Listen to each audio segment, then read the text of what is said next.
veil, wipe away tears, remove all sorrow and all fears, for beyond the veil all is right, all is whole.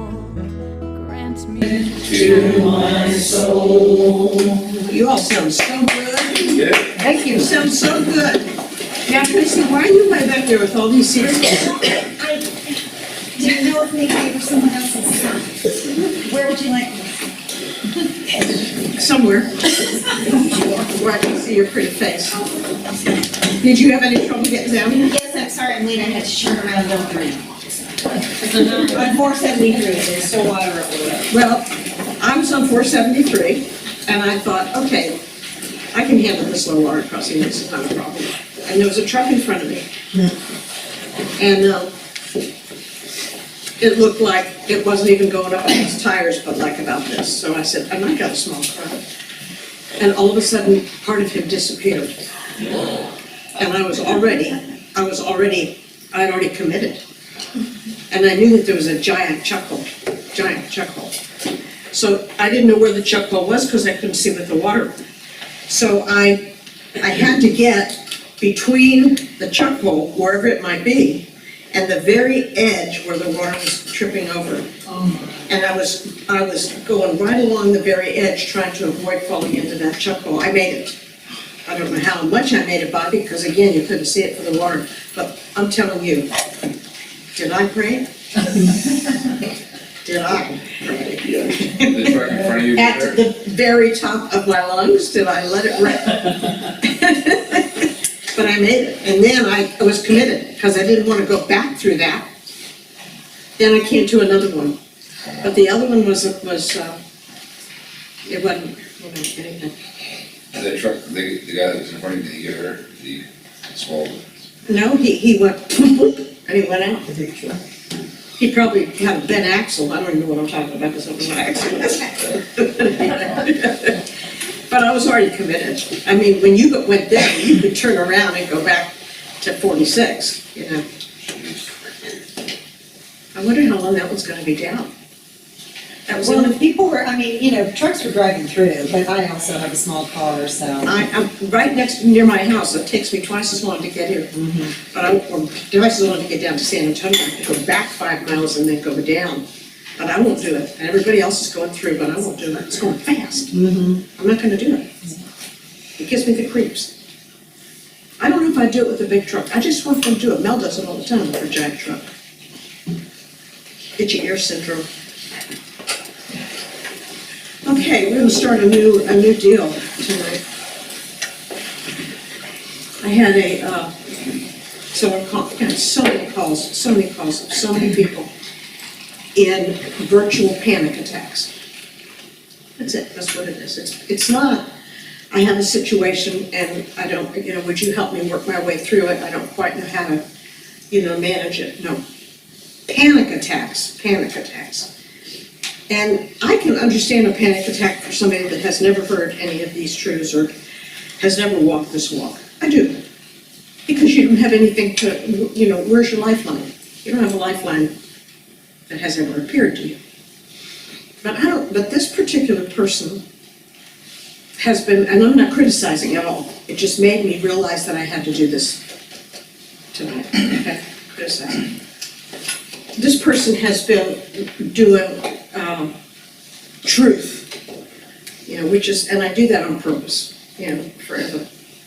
forever. Read every, she belongs to this group that is, pretty big size. But they have, and here's the problem.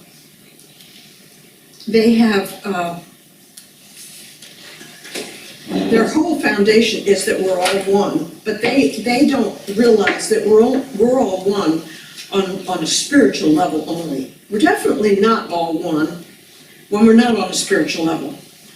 This person believes this person is completely contrary to that.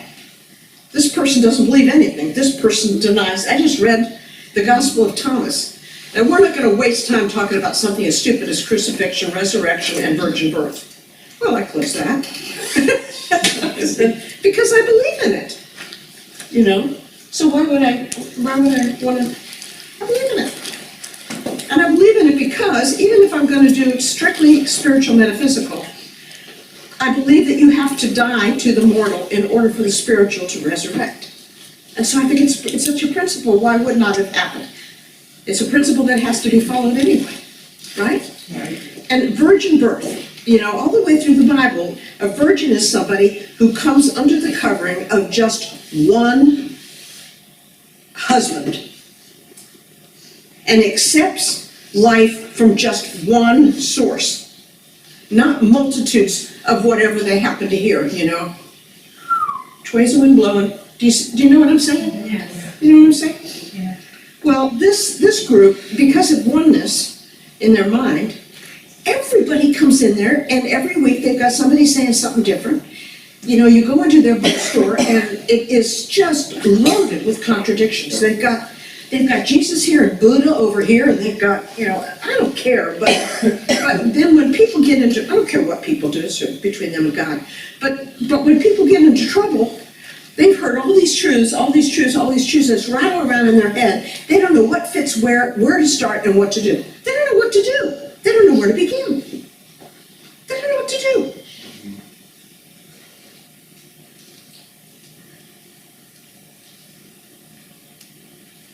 And so, you know, a lot, if not, maybe 80% of the letters and the calls that I get are people who have heard something a lot, but they don't know how to apply it. They don't know how to make it work for them.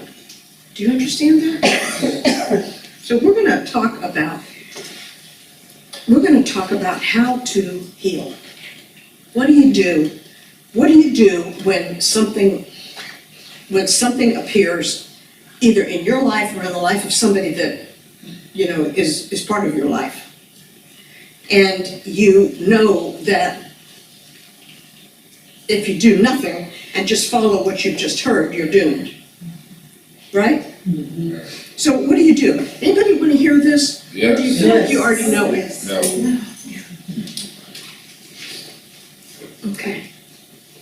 There's a lot to it. When I was, you know, earlier in the years of following, you know, God, wanting to know more and more and more, and wanting to understand, I want to get it right. I kept saying, I want to get it right. Don't want to miss it. I want to get it right. I want to get it right. And, you know, started out Catholic, and then I was a Baptist for 4 whole months, and then, you know, and then I went into this, and I just was searching, you know what I mean? I landed in the charismatic because it brought me the most life. And a lot of spirit there and a lot of healings. And that's where my daughter got healed in that. You know, I was there for a long, long, long time until things happened and it was definitely time for me to move on. Mel, I am going to be a puddle of sweat. This is hotter than a pepper sprout in here. John, can you turn one of those crank one of those things and get at least my fan going? It is hotter than a pepper sprout.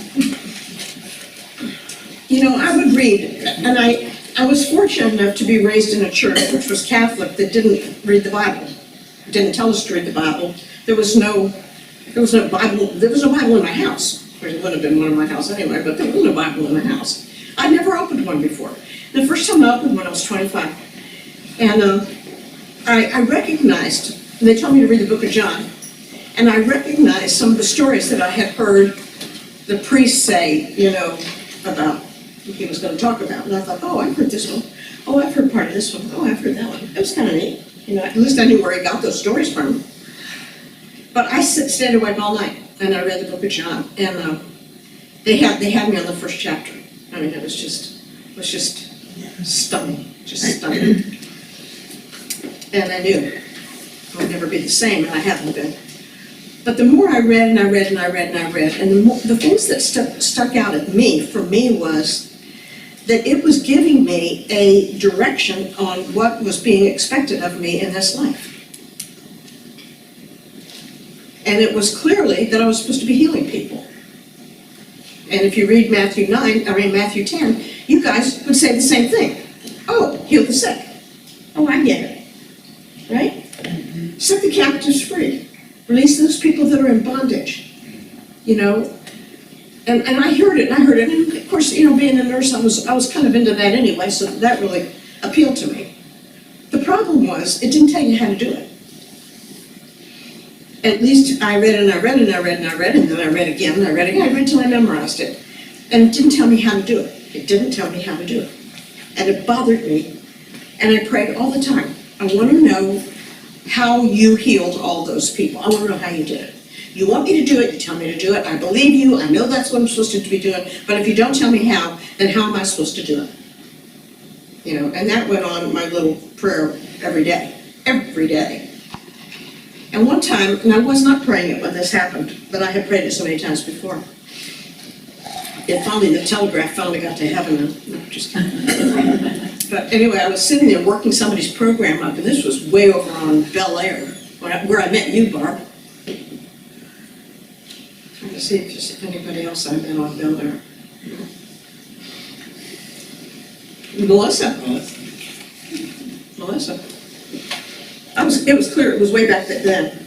And I was writing up somebody's program, and I heard, just like you're hearing me, how do you suppose Jesus healed the man with the withered hand? I've told some of you this before, and I told you recently. How do you suppose, there's a story where there was a man on the Sabbath day, and Jesus was in the synagogue, and it was his turn to get up and read. And he said, stand up and stretch out your hand, and the guy had a crippled hand. And when he stretched it out, he made it whole. And then, you know, it goes right into everybody attacking Jesus because he broke the Sabbath rules by, you know, doing works on the Sabbath day. It didn't look like it was much work to him, but anyway. And everybody gets off on that, but I wanted to know how that happened. You know, Sabbath or any day, I want to know how that happened. But he said, how do you suppose Jesus healed the man with the withered hand? And it stopped me cold. And I didn't say it out loud because somebody was sitting across me, but what I prayed was, I have no idea, and quite frankly, I have no idea how he did anything that he did. But I need to know. And you know what I heard? Who remembers? He never saw it withered. He never saw it withered. Well now, what do you do with that information? You know? He never saw it withered. Well, you know he saw something, or he wouldn't have the guy stand up. So he's talking about what he saw with his heart, and not what he saw with his eyes, what he saw with his heart. So he saw something different than what everybody else in the world saw, including that man.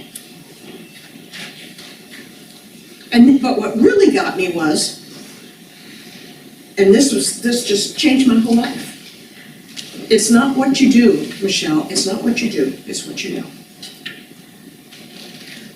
It's not what you do, because it was clear that every healing that I read that was done by anybody, not just Jesus, but Paul and, you know, everybody else, it happened in different every single time. There was, and so it was clear that I'm not going to get a blueprint on healing. It's not going to be like, okay, turn to page 4, now we do number 1, now we do number 2, now you do number 3, now you do number 4. That's not how it works. Why do you suppose there's no blueprint on how to heal when you're supposed to heal? There's really no blueprint on how to live, except maybe a little bit easier on that one than healing. But why do you suppose there's no blueprint on it? Because you start depending on the steps or the process rather than the spirit. That's right. That's exactly the answer. The blueprint is that you're going to be led every single solitary situation that comes, and it's going to be new and different and fresh, and you're going to learn to hear that voice. You're going to learn to tell it apart from every other thought and voice that comes, particularly yours, and you're going to learn to trust it and follow it and expect an outcome. And expect an outcome. And so that's the whole idea. The whole idea is that you have a spirit that is as near to you, Joel Goldsmith says, as the breath, as your hands and your feet and the breath that you breathe. Why? Because it is the spirit that makes you alive. It's called the spirit of life. It's the eternal spirit of life and it's in you, and it flows through you, and you were actually, the mortal part of you was spawned out from the flow of that spirit. And so you're a result of the flow of that spirit. And so it couldn't be much nearer, it's your life. I am your life and the length and strength of your days. I am your life. For when he returns, you shall be like him, for he is your life. He is your life. It can't be any clearer. So the ultimate idea here is that we lose the concept of our mortal life. And as we lose it, and the more we're able to lose it, the more this other life ascends within our own soul. And that's how it happens. It's not going to ascend. And I had to say this about 50,000 times to this one person this week. She did get a healing. I got a call today, and she went back to all the tumor, everything is gone. So my concern now is not, I have no concern, but I don't want to be the one to heal her, because if she can have a panic, if she can panic like that, have no idea what to do, call me 7, 8, 10, 12 times a day, and then 3 days later she gets a healing. What are the chances of her holding on to that healing when it didn't come from her own soul and she doesn't really know? And she may know, but if she doesn't really know and she wasn't so much a part of it and she let somebody else do it for her. Do you understand? Yes. That's why it's so important that you guys not just hear, but that you go home and you practice, and you practice what you're hearing. Even if you fail, what difference does it make? Practice it. Practice, practice, practice. And can you move down about an inch? Sylvia, can you move down about an inch? Can you move down about an inch, please? Could you move down about an inch? Hi, Joe.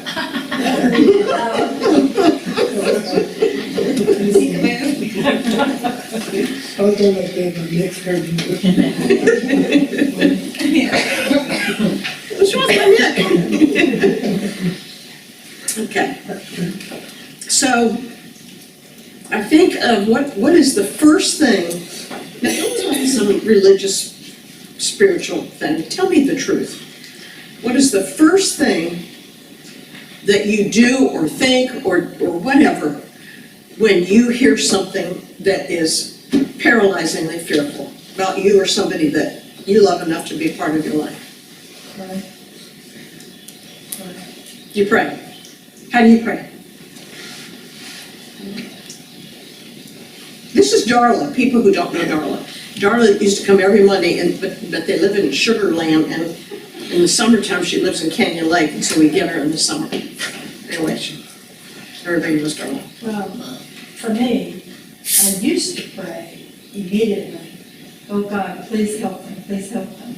But I quit praying that, because one time at one of the meetings you told us to quit asking God to heal that person or to help that person. Instead, to ask for that person to feel his presence and ask for help. I mean, well. Okay, I get it. Somebody else tell me what you would do. Seriously. Part of the other part is starting immediately speaking truth. Wait a minute. I can hear you, but nobody else is going to be able to hear you, and so we're having a nice conversation.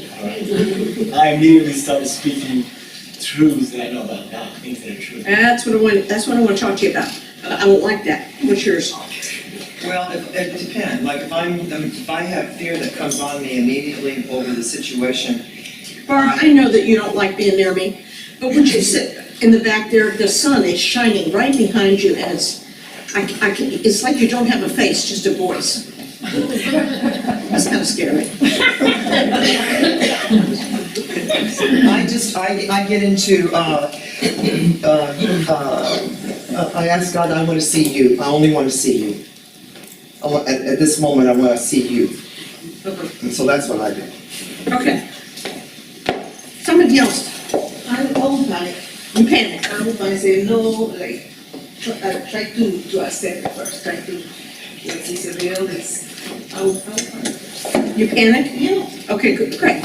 Honest, there's an honest soul. If I'm being honest, Yeah. I'm reacting and thinking everything I can think of to actually, whether it's a doctor, whether it's a bank to pay for something, I'm Trying to figure it out. trying to figure it out exactly. Trying to solve it, Yes. trying to solve it, trying to figure it out. See, it all depends, Barb. I mean, you've been at this for a lot of years. Some of these people haven't. And they don't know. So the first thing is, what did I do to cause this? What's the cause? That's the first thing that comes out of people's mouth. Well, what's the cause?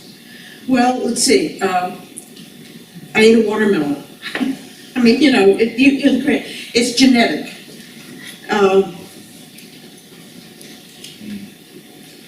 I shouldn't have done this. Just like Debbie said, I ruined his life. I shouldn't have left him, and now look at me. I'm getting paid back up. I ruined his life. There's a cause. Always there's a cause. We have a headache. Oh, you have toxins.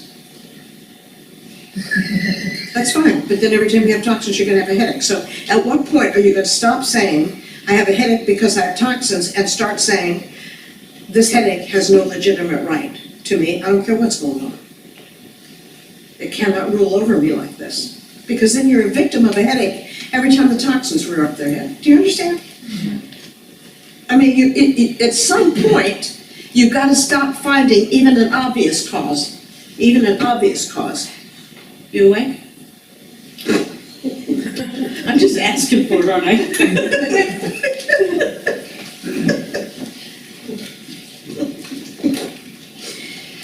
Even if it's, but everybody does it, and that's the first thing they think of is, why did this happen?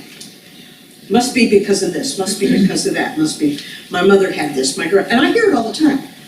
I tell you about my daughter. Now, first let me tell you that my mother and my aunt and my great-great-grandfather and my, all have, Because when you do that, what are you saying? Tell me what you're saying. Somebody besides me You're said. making it real, you're making it Giving real. it life. Yes, you're giving it life, but you're giving it power. You're saying God made you. You're identifying with it. Follow what your parents are. You're saying that you came from a physical, mortal, genetic background, and that you are subject to everything that whole entire ancestral tree did. You didn't come from God. You're not fresh from God, You're a victim of who's perfect and eternal and uninterrupted holiness. No, you didn't come from that. You came from this. And so now you put yourself under that. And now that you put yourself under it, you're going to be stuck with it. See? You're going to be stuck with it. Mel's got hemophilia in her family. Oh, the first time one of the boys turned up with hemophilia as an infant, everybody ran to find out who's the carrier, who's the carrier, who's the carrier. Oh, well, my uncle back in the, he had it, Well, that's all people know to do. And then they spend the rest of their life dealing with it. I don't want to spend the rest of my life coming under the authority and power of something and have to deal with it for the rest of my life. I want to get rid of it. But you can't get rid of it because it's a genetic, don't tell me what it is. Don't tell me what it is. If I am the result of a genetic blueprint, then it's going to be God. Because I'm going to bypass all the, I don't want that, by the way. I don't come from such a great line of wonderful characters. I don't really want that. I want my own. I want my own, and I want it to come from God.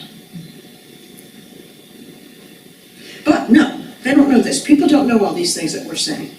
And everything you all were saying while I was listening to Mary is true. You're given it power, it becomes your life, blah, blah, blah, blah.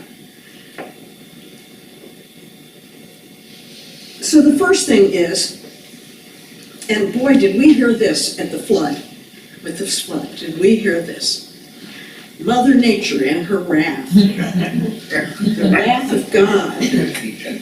And all the Democrats out in the northeastern, serves them right. Didn't you hear that, Mel? Serves them right. I'm glad that happened to them, serves them right. They're gonna succeed from the Union and they don't like Obama and they kind of characterize the whole state. And because this state is mostly Republican, it serves them right that 30 people drowned, including all those children, because it serves them right. Okay, so let's talk about God as the cause of tragedy. God bless you.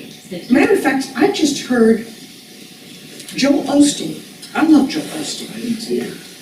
But Joel Osteen still preaches that. You know, he was talking about God pruning us. And when bad things happen, you just let him do what he has to do because he's a God that will restore. Well, you know, that gets us into real confusing and shady territory because God is sovereign. Yes. Yes. But God doesn't hurt. Don't say it says when you have been, whatever it says, that came from God, because it didn't. Don't say when you fall under temptation that God was the one that did this. So it's contradictory, sort of. So let's talk about that. If God, who is sovereign, does not cause things to happen to us because punishing, redirecting, pruning, getting rid of the hooey-fooey, teaching us something, if God isn't doing those things, then how come these things are happening and what's causing this? Who wants to give it a shot? But, you know, if you raised your hand, it would be better. And if you're wrong, the worst thing that can do is humiliate you.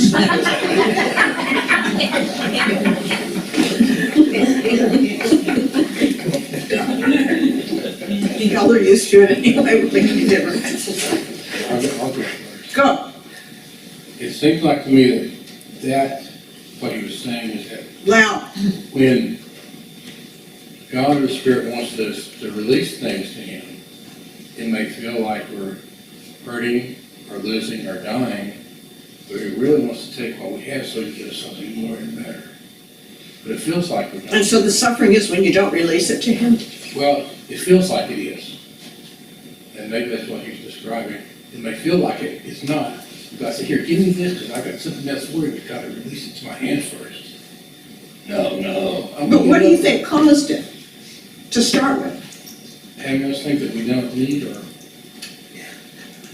I don't know, maybe something was working right for a while, and now we've changed. But we've gotta let go of the old things and get to the new. And what you're saying is true. What else? Barb? Mortal identity.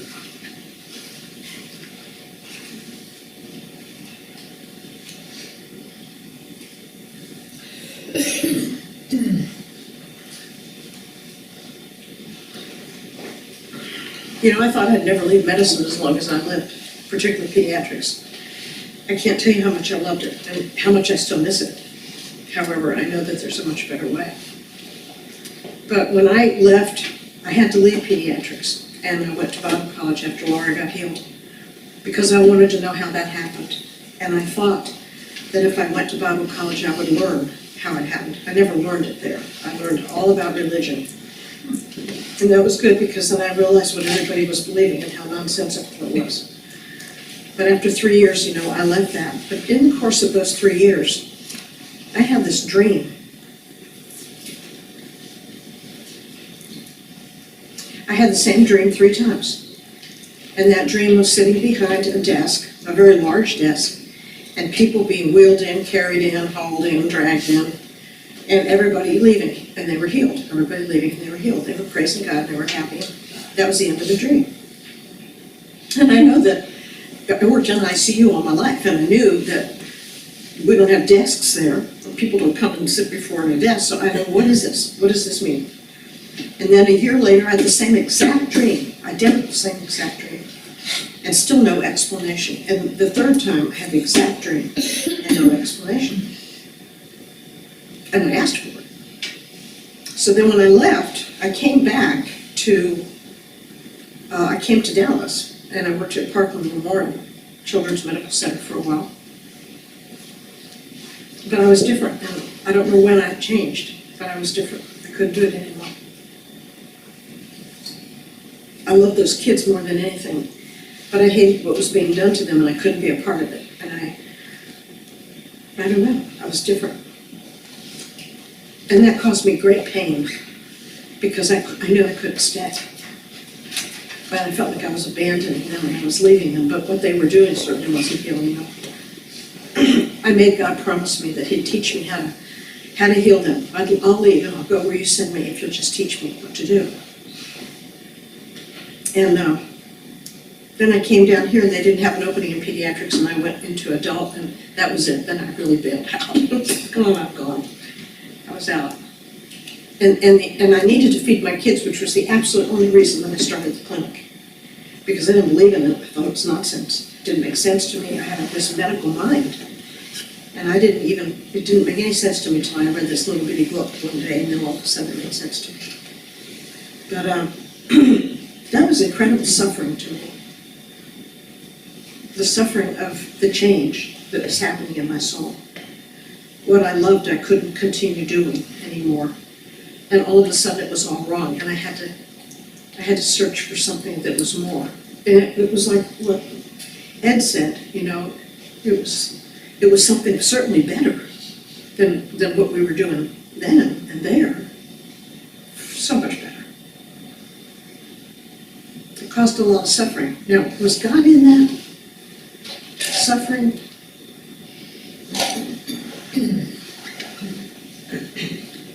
It didn't take any suffering to give me those dreams that there was going to be a major change. That wasn't suffering, that was just telling me it's going to be a major change. I guess the suffering was because I didn't trust that God was going to take me to something better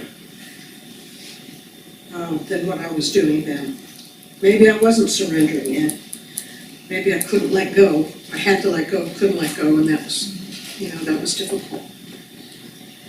Let's talk about disease. Let's talk about floods, hurricanes, tornadoes, earthquakes, disease. Does God do that?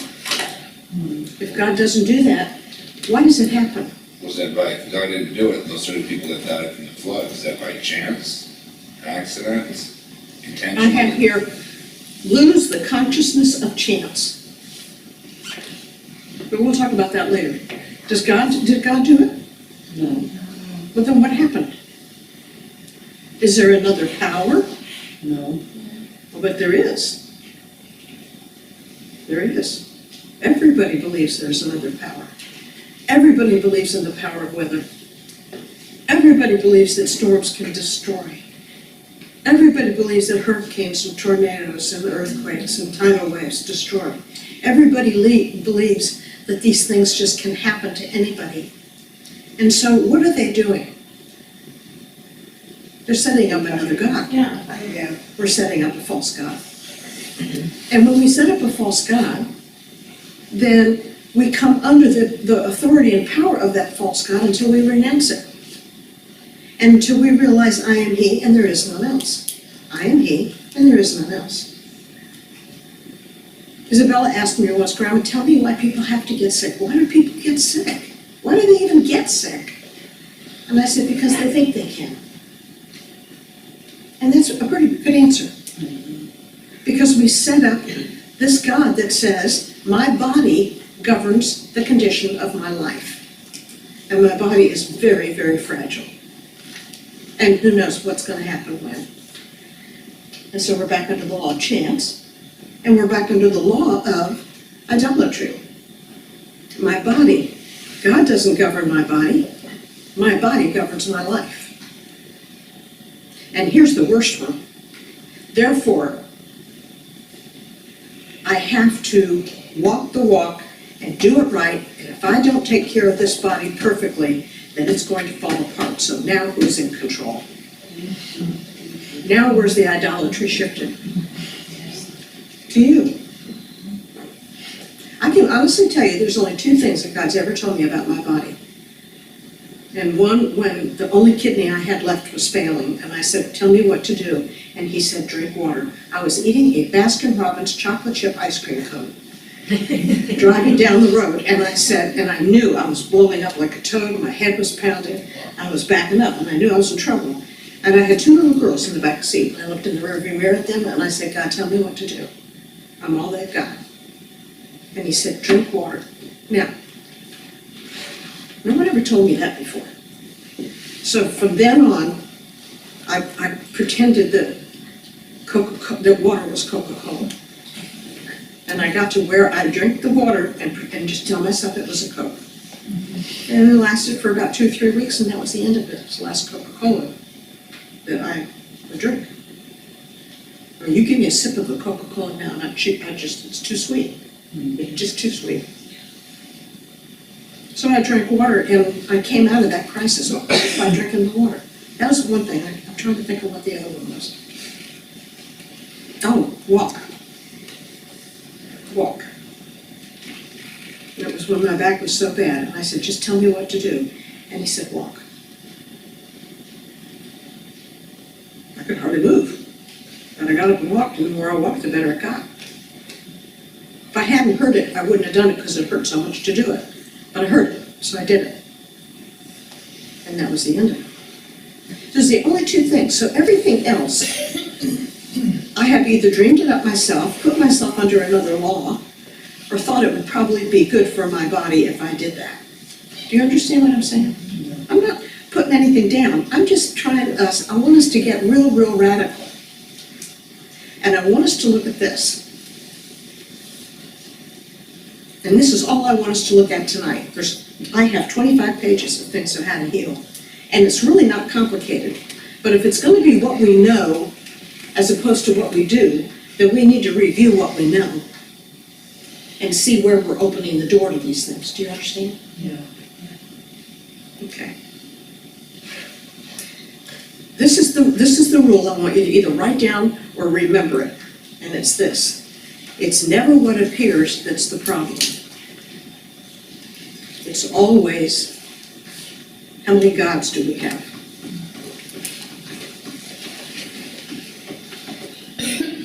How many powers do we have ruling over us? And what are they? The fear of accidents? Some people, at the end of every church service, they pray this prayer of protection. It irritates me. It just irritates me to know it.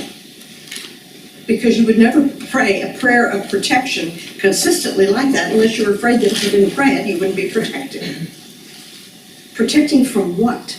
At some level, at some day, we're going to live out from consciousness that is so secure and so full of goodness that it never occurs to us that there's anything that could hurt or harm us. And in fact, when you're in that consciousness, it can't. Nothing can reach you and nothing can touch you. It's impossible. You radiate. It's not you, but there is a light that radiates out from you, an unseen light, but it's there, of spirit. When you're in that high consciousness, and there isn't anything that could get, that would even try. Can't come that way. Everything's going this way, it can't come that way. Can't get past that unseen. You don't have to pray any prayer. You stay in that high and holy place, and that is your safety net. You don't even need a safety net then.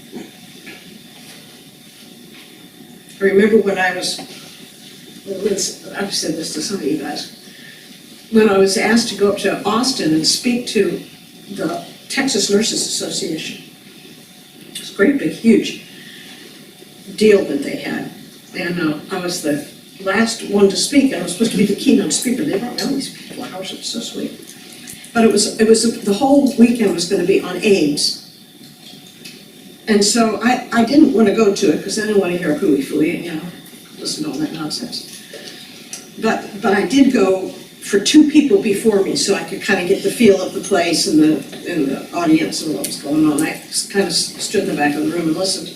And they talked about washing your hands, putting gown and gloves and mask and condoms and I don't know, blood, how you take care of blood, how you take care of needles, how and I thought, I have to follow this. And I talked about,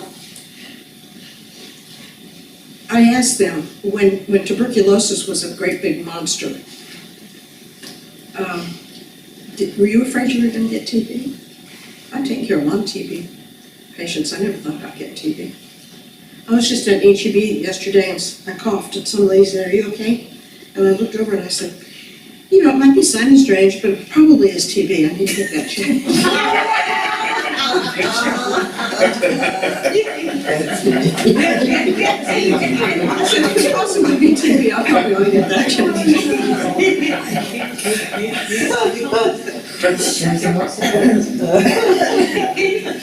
out of my mouth. It bypassed my head and it came out my mouth.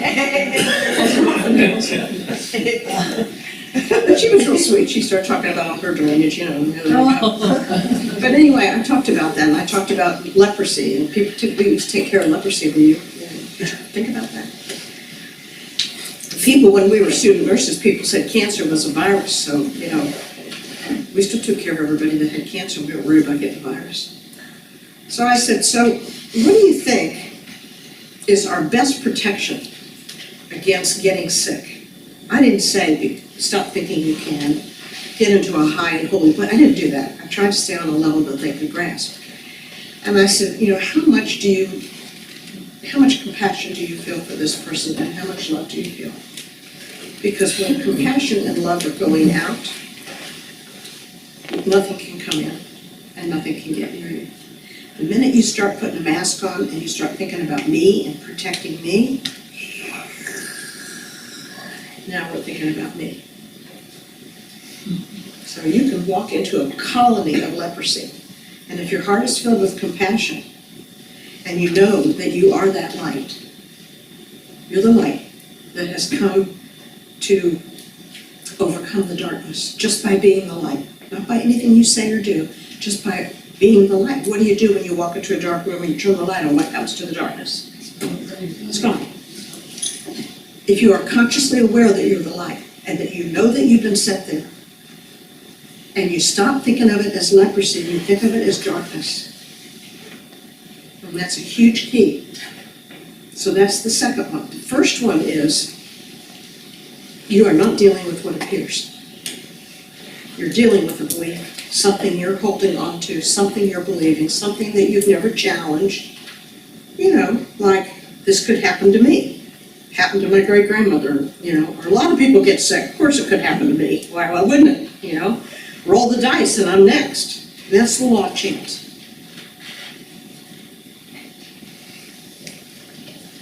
And the second one is, you are not dealing with that. You are dealing with, let me go back to the first one. You're dealing with, I am he and there is none else, or there is something else that I have allowed in my mind to rule me, or could possibly. I'm vulnerable to something happening just like everybody else is vulnerable to something happening. Well, as soon as you accept that, then something can happen.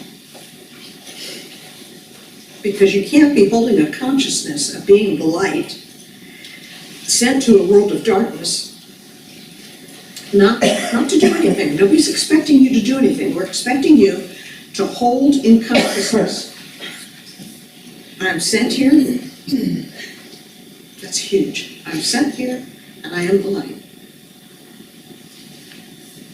And it's not me, but there's a light inside of me that would dispel any darkness that I come upon, because that is the only reason that it has sent me to come upon that darkness. Otherwise, I wouldn't be around it. If I'm around darkness, and I know I'm the light, and I know I'm sent, then all I have to do is be consciously aware of it, and it goes. Healing has become that easy now. But I have to maintain a conscious awareness of it. Sometimes only for a minute. Sometimes for a whole night. It's not hard to do because I try to do it a lot anyway.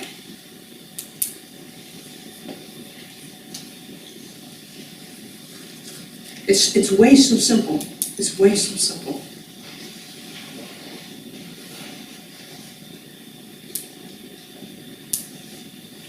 What I found her doing was just what you said. She started saying, there's only one presence, one power, one person, one. And I said, okay, now you don't believe a word you just said. She said, I don't. And I said, no, of course you don't. It's not in your heart. If it was in your heart, You wouldn't be struggling with this panic attack over this diagnosis.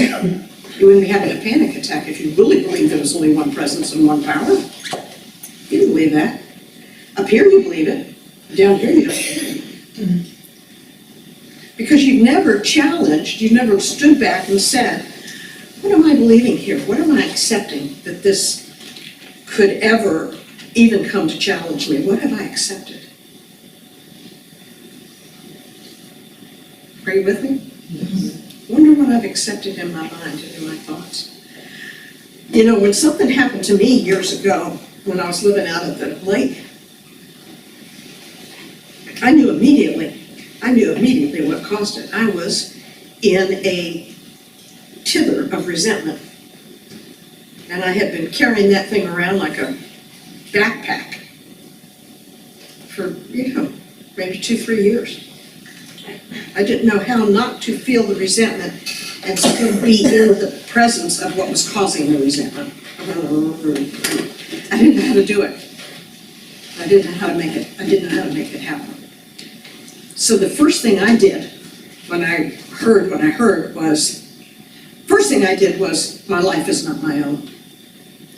And I know when there's something you want me to do about this, you'll tell me. In the meantime, I'm not going to do anything until you tell me what to do. Because my life is not my own. And if I know my life is not my own, then I'm not going to be concerned about what am I supposed to do. And it was 4 months later when I heard what to do. So just to tell you that I don't do until I hear. Because my life really isn't my own.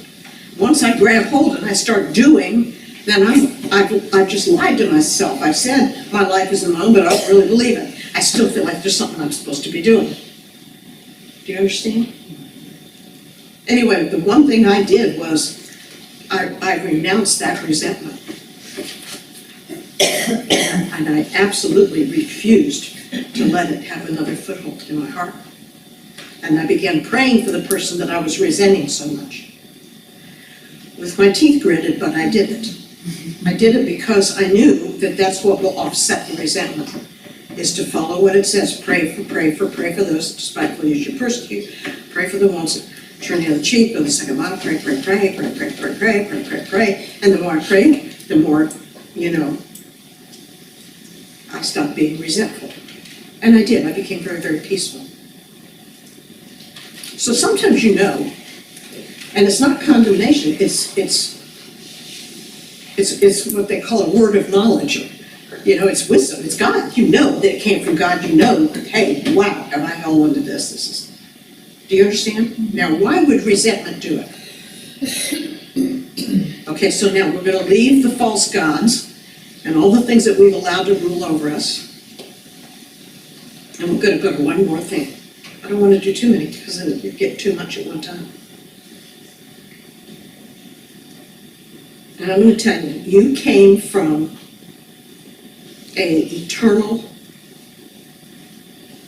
flow or river, if you will, of eternal life. You came from that.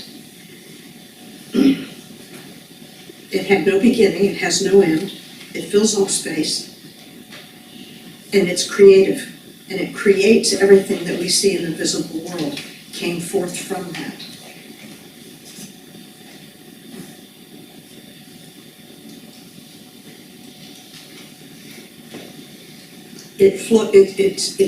It's deep within your soul.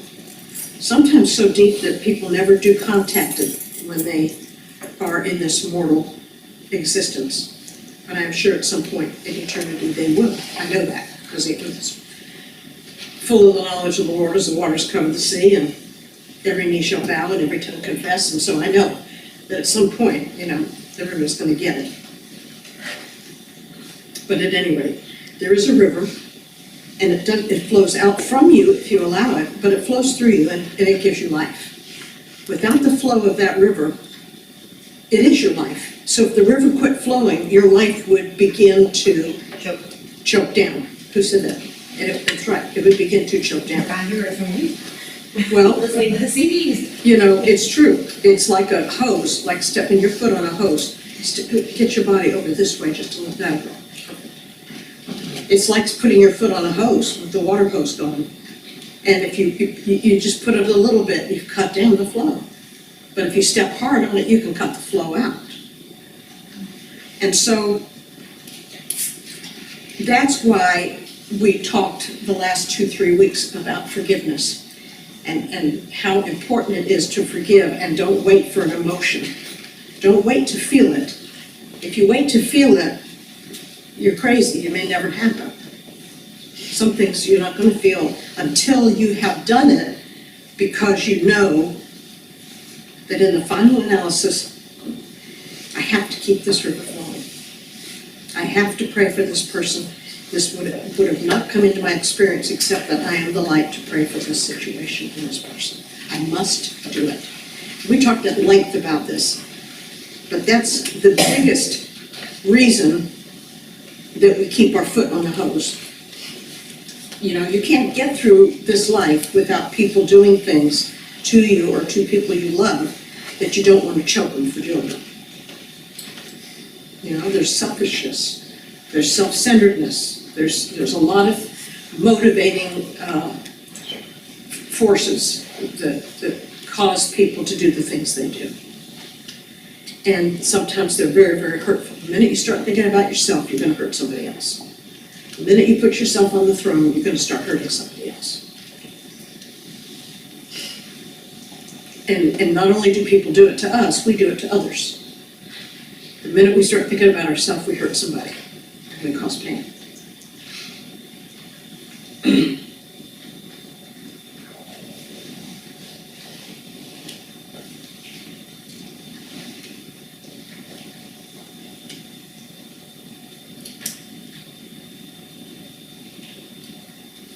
My grandson's best friend, his mom and dad just got a divorce, and she hooked up with another couple they hung out with, and they just got a divorce, so he hooked up with her and she hooked up with him. And this little boy has cried for 2 solid years.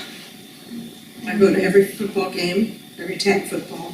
I go to the soccer games. He's an excellent athlete, and he's with Dimitri all the time. Matter of fact, he'll be going on the trip with us. But he sat and cried. And his mother would come up behind him. You know how all the little players sit on their little bench, and we all sit behind them? She would come up to give him a hug and pull away from her. I mean, he hated her. He hated what she's done to his father. He loves his dad, and his dad was her. And I said something about it, and my son-in-law defended him. He said, well, he says at least now he's happy. And I said, oh, there you have it. Well, then let's all get over it, because now he's happy. You know, let's just all blow it off, because now he's happy. I mean, by all means, that has to be the criteria, right? Never mind the kid, never mind the woman that was left behind, never mind the man that was left behind, never mind that you're heading for destruction, you fool. You're heading for destruction. You think that you can let your trains off the track and not head for destruction and not hurt others. But he's happy. We have to keep this river flowing, and you keep it flowing by, I am not the most important thing in this life. I am not the most important thing. The way I feel, the way I do, is not the most important thing. And God knows that I don't think of that as often as I should. I try hard to, but I know I don't. I'm more interested in being quick-witted than I am wondering how much blood they just lost after I said something. I have to have a sign behind it that says, I'm sorry, so that when I'm all done, I can come walking right in and they all know. I'm serious. I'm serious, it's a bad deal. But anyway, if I could just, I can't help what hits my mind, and it comes so fast. But if I could just get some duct tape over my mouth and give it 2 minutes. But anyway, you want to keep the river flowing. So good things are, if you don't know immediately, I've got to get this cleared, this cleared, this, and this cleared. You're going to get the river flowing as soon as you get it cleared. Period, end of story. Go back one more. You know, I am not going to live under the law of chance. I came from something that was a source. It is my genetic background. It is what I'm made of. It is my life.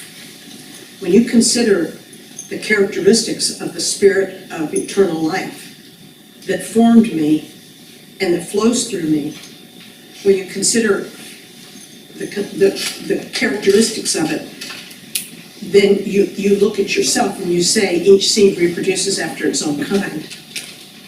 You know, if you put a carrot seed in the ground, you don't get a celery stalk. And so if I'm going to put a carrot seed in the ground, I'm going to get something that is exactly like its parent. Another piece of carrot. And it's the same. And it says that in Genesis. Every seed reproduces after its own kind. And so, you know, that's a clear principle of life. So where did you come from? Do you feel like you were sent?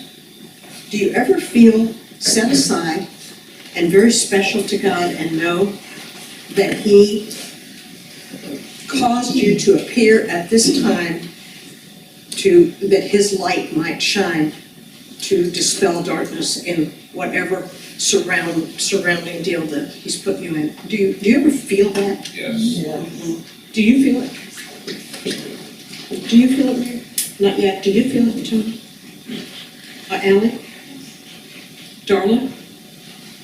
How about the rest of you guys? Do you feel it? I'll help others more. I know for a fact that I was pumped out of the masses, because I remember when I was in the masses. Then I remember the immediate feeling that one day, and all of a sudden, I was not part of that anymore. I was not part of that. I didn't judge it, didn't condemn it, I just knew I wasn't part of it. A whole new spirit took over my life in an instant. And then I realized that I want to help them. It was just a long, long time before I realized that to do it, you maintain an acute conscious awareness of being that light and letting that light flow out from you. Not that you're the light, but that if I can move out of the way and step aside, that light will come bursting out. And I can step aside and I can move out of the way. And I can let that light. It wants to. One of the properties of that eternal spirit of life is order. So we'll go back to the first thing that we said. It's not what appears that is ever the problem. It is disorder, darkness, confusion, chaos. Do you understand? Name anything: car accident, disease, the weather, divorce, anything that happens that hurts or causes confusion or a mess in this world, you can say it is confusion, darkness, disorder. There's no order in what we hear that's going on over there in the Mideast. There's no order there at all. That's not order, that's confusion. That's disorder, that's darkness. You don't have to take sides. You don't have to find a cause. You just have to know this: if I can release that spirit into that space, order will happen. If I can release the spirit into that space where all this confusion, just remember that confusion has no power. Not really. 4 + 4 is not 12. And so it has no power to produce anything of any life or any significance, because it's error. So all that confusion and all that ranting and raving and killing and carrying on. You remember when Jesus walked right through the midst of the madness of the crowds? Walked right through the midst of the madness and the confusion, and them yelling and screaming and carrying, and they wanted to throw him off the cliff. Yeah. And he turned around and he walked right down the middle of it, and nobody touched him. I don't even know if they saw him. Because how could they touch him?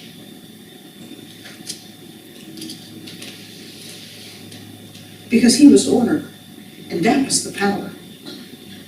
And that was madness, and that was confusion and disorder and chaos. So the earth was without form and void, and chaos and confusion and madness governed. And then God said, let there be light, and you guys appeared.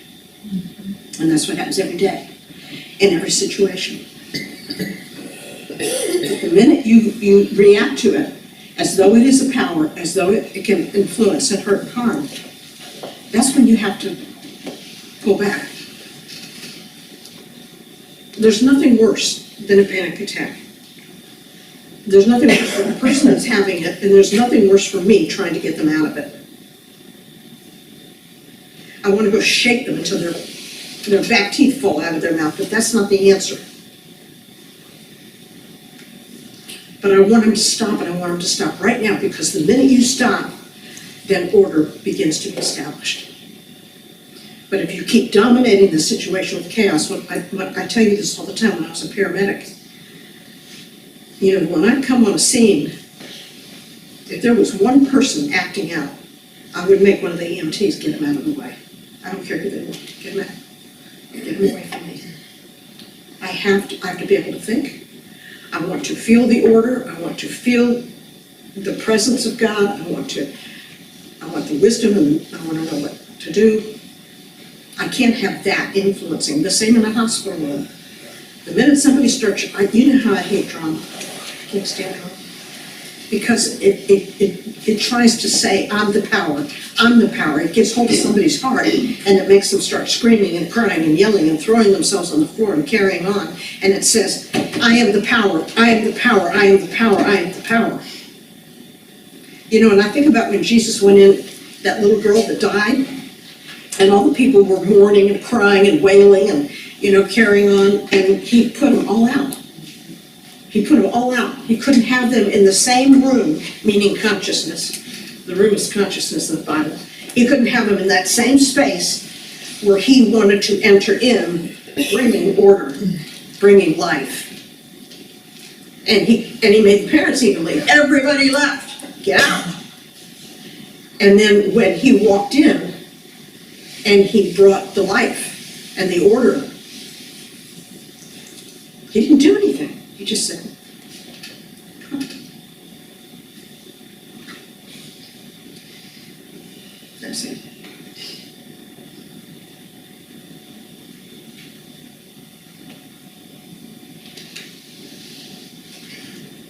You can't have hysteria, you know, hysteria is declaring that this thing is a power greater than God, or that God isn't around. You know, you can't have that. Fortunately, with this girl that I was working with for the last 5 days, 6 days, I could tell her that, and she knew enough in her head to know that that was true. So guess what I told her to do? It worked too. I have one of these little things. Would you like one? Yeah. It makes TV go away immediately. Okay. I can't reach it. It's down under that thing.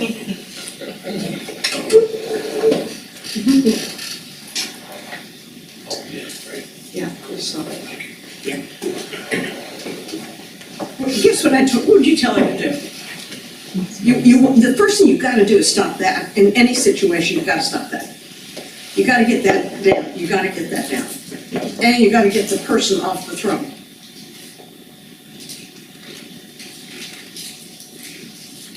They're going to, you know, stop looking for a cause, keep your mouth shut, put duct tape on their mouth. Whatever. You've got to stop it so that the sovereignty that God is can begin to fill that space. And then you get healings. Just okay, so what would you have told her to do? I would tell her, you have to stop being afraid. So Yeah, but you can't just stop being afraid. So how would you tell her to stop being afraid? Well, when you're scared, then you stop God from taking over, because you're wanting to take care of it yourself. Or you don't think God will. Yeah. Or you see this as a greater power than God. Right, And so you don't allow God to take care of it. that's right. But and what you're saying is true, Sylvia, but how do you help them stop? I mean, they're in a panic attack. That's. We're charismatic. Yeah. So, remember the little baby that was stolen from Walmart out in the shopping cart? She was putting her other kids in, and she went to reach back to get the baby out of the shopping cart, and some lady grabbed the baby and ran. And she chased after the car, and the car dragged her, the mother. She wouldn't let go, because her baby was in that car. Well, she was Pentecostal. So, excuse me, guys, but I'm gonna put a little plug in there for this. And they went back to their church, and everybody gathered in their church all night long. And they sang and they worshiped and they praised, and they sang and they worshiped and they praised, and they sang and they worshiped and they praised. They never did say, God, return the baby, God, take care of the baby, God, protect the baby, God, get the baby back to me. They sang and they worshiped and they praised, and they sang and they worshiped and they praised, and they sang and they worshiped and they praised, and they sang, they worshiped and they praised. And by the next morning, she had driven up to Lubbock, this crazy lady, went to see her mother in a nursing home and said, look, I had a baby. And the nurses knew, and the mother knew that she didn't have a baby, she wasn't pregnant. And so they called the authorities, and within 24 hours, the baby was back with that. Not hurt at all. They sang and they worshiped and they praised. Because what are you doing when you sing and you worship and you praise? You sing and you worship and you You're not praise. acknowledging that power. You're acknowledging, you are exalting the only power that there is. And you are saying, I don't care what I face, I will never give anything power except you. You are the high and holy one. You are the one I commit my life to. You're the one that's worthy of being praised regardless of what's going on. That's the first thing. The second thing is, you can't be singing, worshiping, and praising and listening to demons telling you how horrible this disease is or how horrible this situation is. You can't be doing both at the same time. Right. So you just shut him up. There was 3 reasons.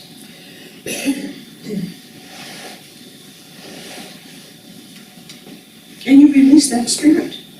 You release that spirit into that space by doing that. And then what happens? Divine order happens. Divine order. You never know how it's going to happen, but it happens. Divine order. Divine order. One time I was in Bible college, and I don't know if I got a fungus in my ears. I've never had anything like it in my life. But my ears got burning, beet red, like Tony's shirt, beet red, and hot. And then they swelled up and they stuck out like this. And they were about that thick. They were just awful. And so the holes in my ears shut down because of the swelling. So I was just stone deaf. And itch and burn. I don't know what, it happened just suddenly. Well, all the elders said, oh my God, you're going to get a brain abscess. This is going to go into your brain. We're taking you to the doctor. Well, but I knew in my heart, I had this strange, eerie peace down inside of me. I didn't want this, but I still had it. And I said, no, not yet. No, I don't think so. Not yet. Well, they were all in a tither, and while they were in a tither, there was one who really was my mentor. It was Jane, Sister Jane, that was her. And she kind of watched me from afar, waiting for me to talk to her. And then, I told you guys this, and one night I was wrestling with my girls on the bed, and Laura was real little, she was 2 or 3 years old. And she brought her knee up into my ear while we were wrestling around, and she hit that ear, and I'm telling you, that pain went from 100 to 1,000,000. And I didn't want her to know she hurt me. So I said, I'll be right back. And I ran out and I sat on the grass out there, and I was in pain. Oh, boom, boom, boom, boom, boom, and I didn't want her to know. And Jane came up, sat down. She said, you ready to go to the hospital? And I said, I don't want to. And she said, then why are you letting it stay? She said, you either get rid of it, or you go and take care of it. So she came in, and we sat on the floor all night long, and we sang and worshiped and praised, and sang and worshiped. Never made a prayer, never made a prayer. Sang and worshiped and praised, sang. Then I fell asleep. About 3 o'clock in the morning, I was on the floor asleep, and she was still going. She didn't quit. She left about 5:30, and when I woke up, my ears were normal. Never, that was it. Normal, it never happened. Because, and it says, I inhabit the praises. Why does he say that? I inhabit the praises of my people. I inhabit the praises.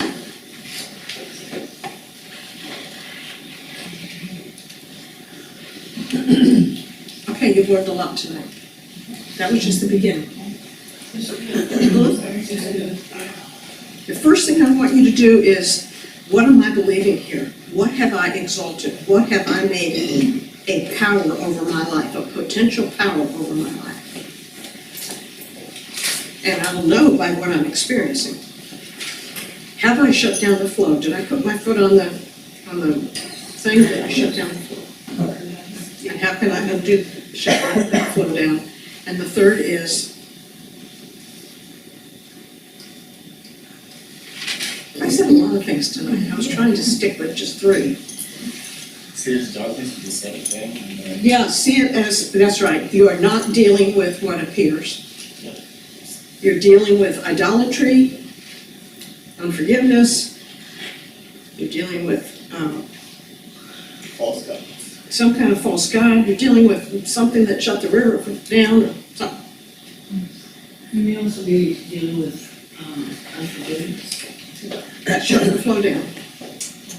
That shut the flow down. So the serious darkness, we're standing the light to extinguish that darkness. And then the third thing is like an eternal light created flow.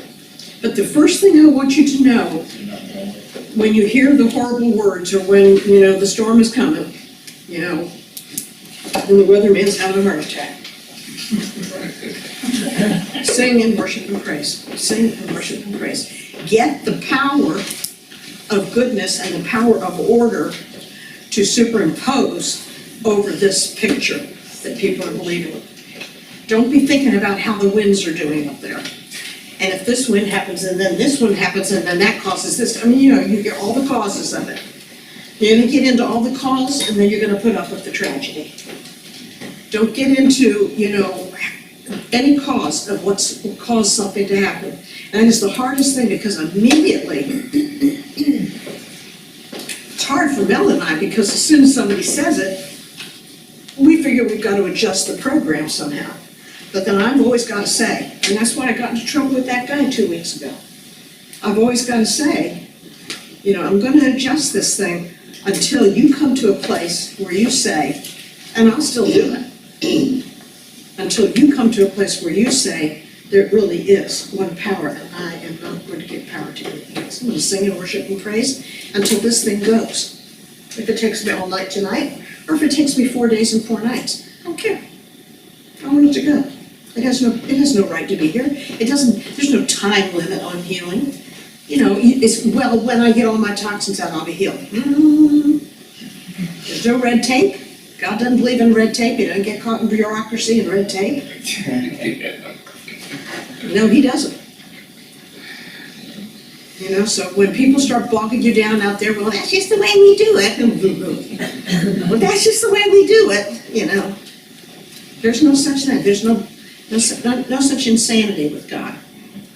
He doesn't get bogged down with anything. And he definitely doesn't get bogged down in time. There's no time at a certain time when this happens or when that happens or when this or when. Right now, I'm actually talking to myself because I got something I'm going to be up all night praying about. And I've been praying about it for so long and I don't know what I'm waiting on. I'm not going to wait any longer. Because it's disorder, it's confusion, and it's darkness.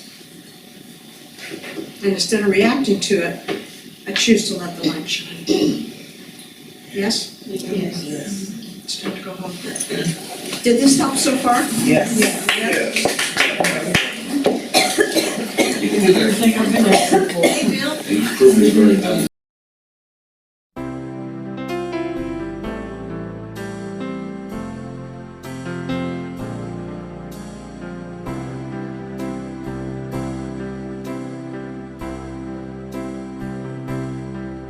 I felt alone and walked with sadness so severe.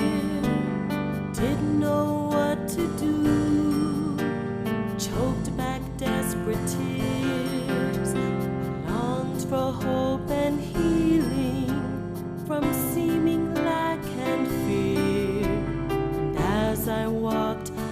saw a stream, I felt it draw me near. Everything will live where the river flows. Everything will live where the water goes. Where the river touches, everything is healed. The river of life, God's love to me is now revealed.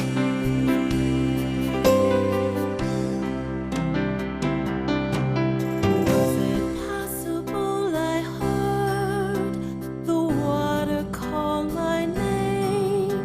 I stepped into its coolness and something seemed to change.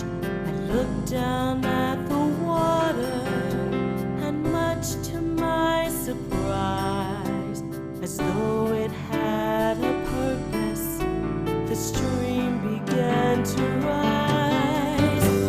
Everything will live where the river flows.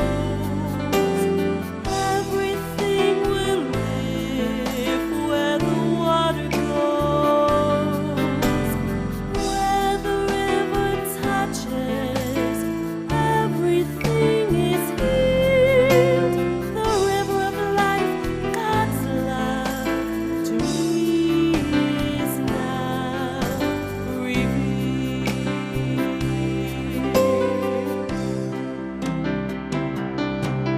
The water's depth increased from my ankles to my knees, washed away my sadness.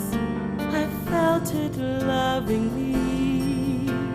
Could it be, I questioned, but it couldn't be denied. Something good was happening, I knew it deep inside. Everything will live where the river flows, and everything will live where the water goes. Where the river touches, everything is healed. The river of life, God's love to me is now revealed.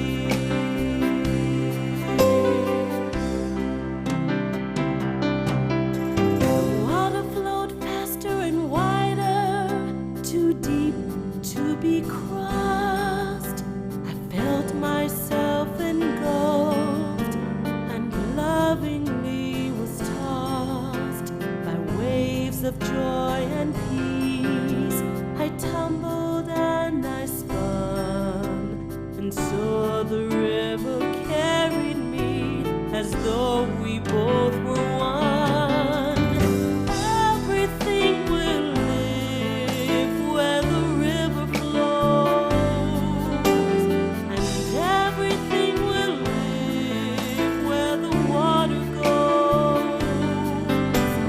Where the river touches, everything is healed.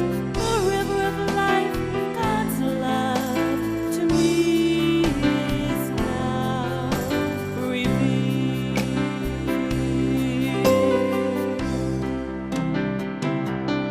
It filled me with such joy, I thought I could take no more. Then it loved me yet again and rested me on the shore. Fear was gone, and in its place a calm and peaceful glow, a gift to me of the loving embrace of the mighty river's flow.